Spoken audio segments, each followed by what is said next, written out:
There is a delusion. Let me tell you frankly, if I wanted to take the time, I could sell you the pyramid story. If I wanted to take the time, I could sell you the Stonehenge story. And I would be wrong. You'd be deceived.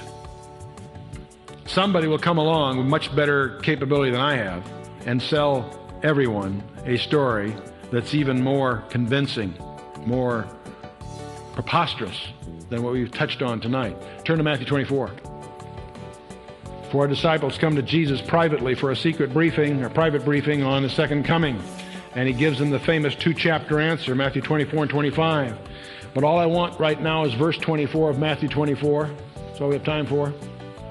For there shall rise false Christs and great signs and wonders, insomuch that if it were possible, they shall deceive the very elect. But fortunately, it's not possible.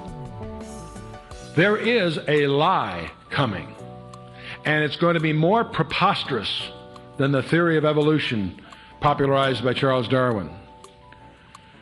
There are going to be lies that are more popular than any of the heresies that have plagued the church for 19 centuries. There is a lie surfacing that I personally suspect will mix together our New Age ideas, which is just the ancient Babylonian myths repackaged in modern terms. It's going to have an extraterrestrial space age flavor, and the world will be ready to buy in, hook, line, and sinker. When you're talking about the Great Pyramid or Stonehenge, you're setting yourself up for the occult. You're setting yourself up to getting involved in the lie, the big delusion. Okay, what's your protection against being deceived? What's your protection against being deluded? You won't protect yourself by becoming an expert on the Great Pyramid.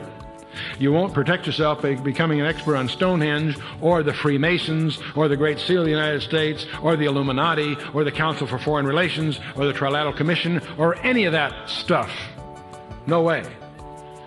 In fact, you probably set yourself up to get swept right in to the delusion that's coming, because John 8:44, Jesus Christ attributes the master liar as Satan himself. And boy, Satan can con you. He cons us all. So how do you protect yourself? Very simple. You've got to be in Jesus Christ. The only protection you have is to be in Jesus Christ, to be supernaturally protected. And most of you in this room, I hope, have made a commitment to Jesus Christ, and so you're on a growth path. It's a question of getting in the Word and learning of Him, in the Word of God, not in chambers of the pyramid, however cute they may be.